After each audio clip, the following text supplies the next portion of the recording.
This episode of Proper English is brought to you by the end of 2020 and the idiom, another string to your bow. Well, we made it, Ali. It's almost New Year's Eve. 2020 is almost over and 2021 is about to begin. What a year, Dave. I know. I don't suppose there's a human being on the planet whose life has not been affected in some way by the coronavirus. We've spoken to people in many different countries this year, and sometimes it's been difficult to talk about anything else in our lessons. As a result of the pandemic, it's been a year of staying at home, a year that has introduced our English learners to some new words and expressions. Such as Quarantine, social distancing, COVID-19, lockdown, Zoom rooms. Netflix. Also, a year of extreme and very scary weather and wildfires. In addition to this, it's been a year of political protests and unrest right across the world. All things considered, it's been a heck of a difficult year. Blimey, let's keep it light, eh?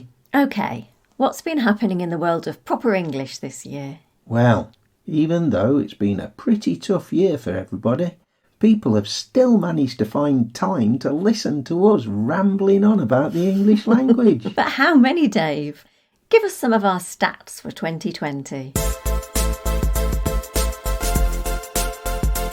So, over the last 12 months, we've had 10,200 downloads, and most of those have been from the United States, with round about 1,200 downloads in total. Next has been India, with just over 700, but following that, the United Kingdom, with over 640. Spain is in fourth position with over 540 downloads. Now, that really interests me.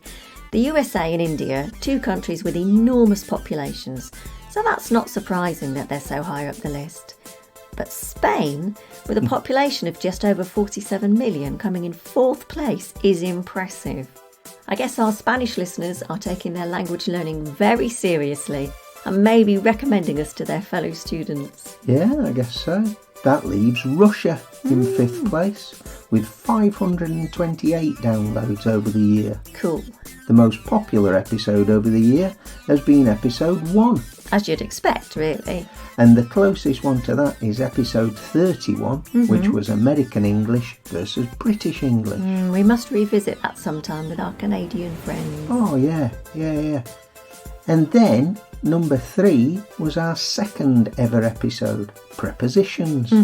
Then fourth was Meal Times. Oh, we're always happy to talk about food. And fifth was Happy New Year. Last year's New Year episode. So we need to see if we can beat that. How many people listened to last year's New Year episode? Well, that had just over 200 listens. OK, so we need to beat 200 this year. Don't let us down, people.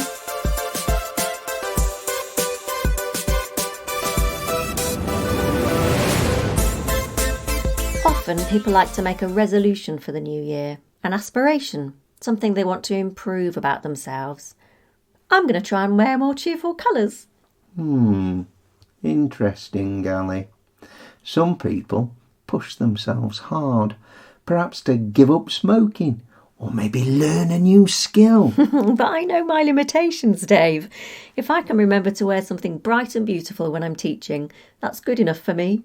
How about you? Well, when it comes to giving things up, let me see.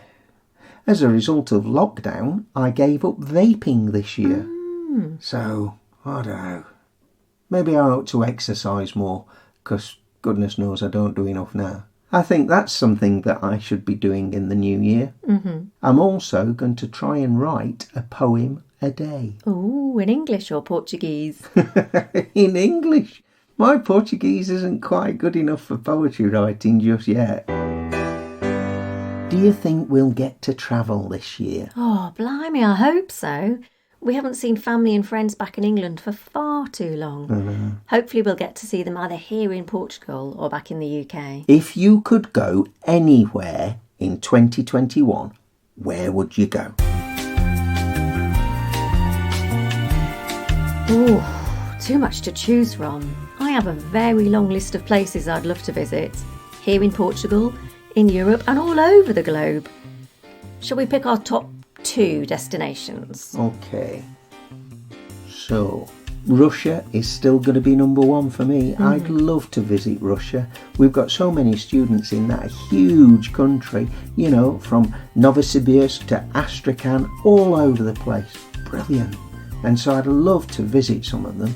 Secondly, I think I might consider going a bit further west. I'd really love to go to Argentina. It looks like a very beautiful country, and of course I want to visit some of my students and our listeners there. What about you, Ali? Oh, I change my mind all the time, often depending on which student I last spoke to. But my top 2 at the moment are, firstly, Japan. I'd like to see Tokyo and Kyoto, 2 places that look so amazing and so different to European cities. Yeah. I'd love to go to a hot spring there and have an indulgent spa experience. And I'd really like to go on a bullet train. And karaoke. Oh yes, I miss karaoke. Right, secondly, can I say the whole of Latin America? You can say what you like, Ali. But I don't think travelling around the whole of Central and South America is realistic in just the one visit. Can you whittle it down a bit? Well, it's tough, but I suppose Brazil is top of my list. So I can meet up with some of our students, relax on some of the world's best beaches and see some beautiful nature. Oh, and while we're there, we could pop to Argentina. How does that sound? That sounds perfect. Do you think we've grasped the size of some of these countries, Ali? It's possible we haven't. I think it is. Europe's so densely packed with so many countries and cultures, and so easy to travel around, that we might struggle to comprehend the scale of other continents.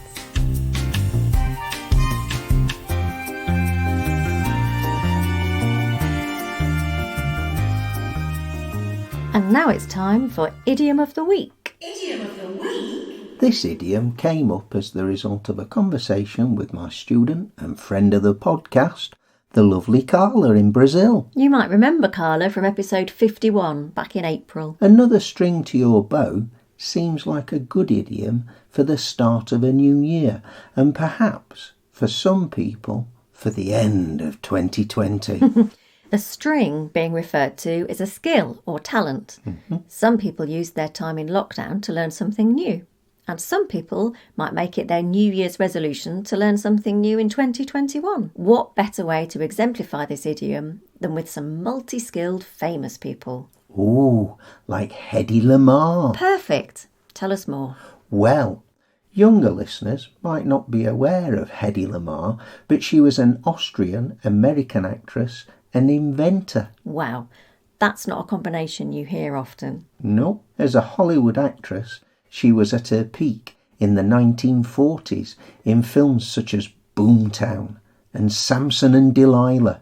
But she also loved to invent and improve things, most famously co-inventing a new communication system which was patented in 1942, a precursor to modern wireless communications like GPS and Bluetooth. Amazing.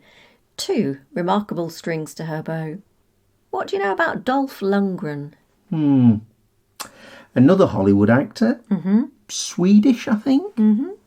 Pretty clever. Yes, he has a few strings to his bow. As you mentioned, he's most famous for being an actor, but he has a black belt in karate and captained the Swedish team and has a master's degree in chemical engineering. Wow, impressive. So, where do we get this expression from then? Well, it seems to come from archery, now a sport, but at one time a form of warfare, I guess. If an archer's string on their bow broke, they would be in serious trouble, unless, of course, they had a second string that they could use, another string to their bow.